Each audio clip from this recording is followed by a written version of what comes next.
नमस्कार दोस्तों, आप देख रहे हैं HW न्यूज और मेरा नाम है सोनू कनौजिया। देश के पूर्व प्रधानमंत्री राजीव गांधी हत्याकांड मामले में बुधवार को सुप्रीम कोर्ट ने एक बड़ा फैसला सुनाया। इस मामले में उम्र कैद की सजा पाने वाले और लगभग 31 साल तक जेल में बिताने वाले एजी पेरारीवलन को रिहा करने के आदेश कोर्ट ने दे दिए हैं। पेरारीवलन ने मानवीयता के आधार पर इस मामले में याचिका दाखिल की थी। कोर्ट ने आज इस मामले में विशेष अधिकार वाले आर्टिकल 142 का इस्तेमाल करके पेरारीवलन की रिहाई का रास्ता साफ कर दिया। अब आपको बताते हैं कि क्या है ये पूरा मामला, क्या है आर्टिकल 142 और इस पूरे मामले में और क्या क्या हुआ है। सबसे पहले बात करेंगे मामले की।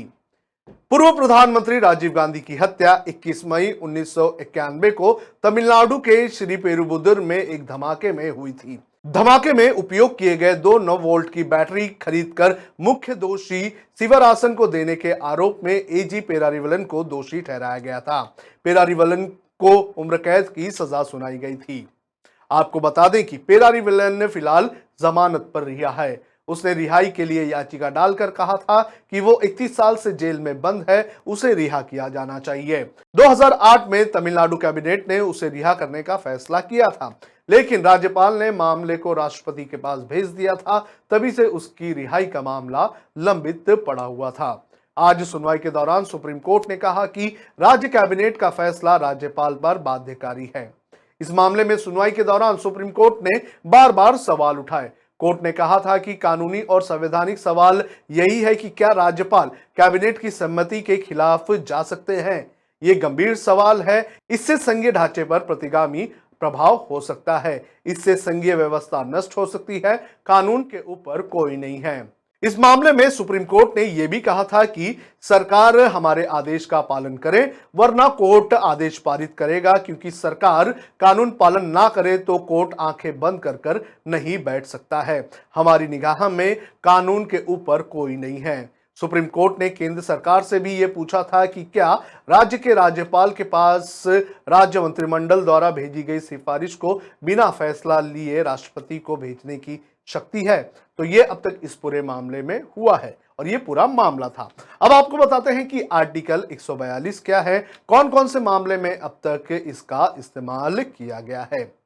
संविधान में सुप्रीम कोर्ट को अनुच्छेद 142 यानी कि आर्टिकल 142 के तौर पर एक स्पेशल पावर है, जिसके तहत न्याय के लिए कोर्ट जरूरी निर्देश दे सकता है। संविधान के अनुच्छेद 142 के मुताबिक जब तक किसी अन्य कानून को लागू नहीं किया जाता, तब तक सुप्रीम कोर्ट का आदेश सर्वोपरि होगा। इस तरह कोर्ट ऐसे फैसले दे सकता है जो लंबित पड़े हैं, किसी भी मामले को पूर्ण करने के लिए जरूरी है। कोर्ट द्वारा दिए गए आदेश तब तक लागू रहेंगे जब तक इससे संबंधित प्रावधान को लागू नहीं किया जाता है। सुप्रीम कोर्ट ने अयोध्या में विवादित ढांचा ढहाने के मामले को 2017 में रायबरेली से लखनऊ की विशेष अदालत में ट्रांसफर करने के लिए आर्टिकल 142 का इस्तेमाल किया था। इस मामले में लालकृष्ण आडवाणी, मुरली मनोहर जोशी समेत अन्य आरोपी थे।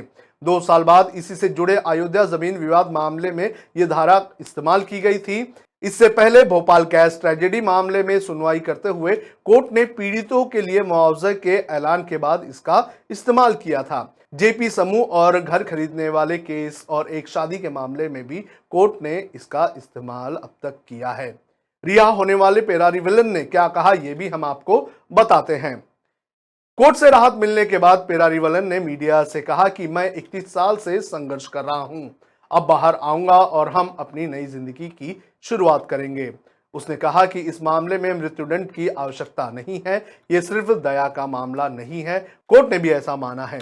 मामले की सुनवाई के दौरान सुप्रीम कोर्ट ने कहा था कि अगर सरकार कानून का पालन नहीं करेगी तो हम आंख मूंद कर नहीं बैठ सकते हैं। साथ ही ये भी कहा था कि राज्यपाल कैबिनेट के फैसलों को मानने के लिए बाध्य है, लेकिन अब तक इस पर अमल नहीं किया गया। तो इस पूरे मामले की ये पूरी कहानी थी और आज इस पूरे मामले में कोर्ट ने एक बड़ा फैसला लिया है। मामले के एक आरोपी को कोर्ट ने रिहा करने के आदेश दे दिए हैं। कोर्ट के इस फैसले पर आपका क्या कहना है, आप कमेंट करके हमें बता सकते हैं। साथ ही साथ मैं आपसे यह भी अपील करना चाहूंगा कि अगर आप इस वीडियो को फेसबुक पर देख रहे हैं तो आप नीचे सपोर्ट नाउ के बटन को दबाकर आप हमें सपोर्ट कर सकते हैं। साथ ही साथ मैं आपसे यह भी अपील करना चाहूंगा कि आप इस वीडियो को अगर यूट्यूब पर देख रहे हैं तो आप हमारे चैनल को सब्सक्राइब जरूर करें और साथ ही हमारा जो मेंबरशिप प्रोग्राम है उसे भी आप ले सकते हैं और अपनी इच्छा के अनुसार हमें डोनेट भी कर सकते हैं।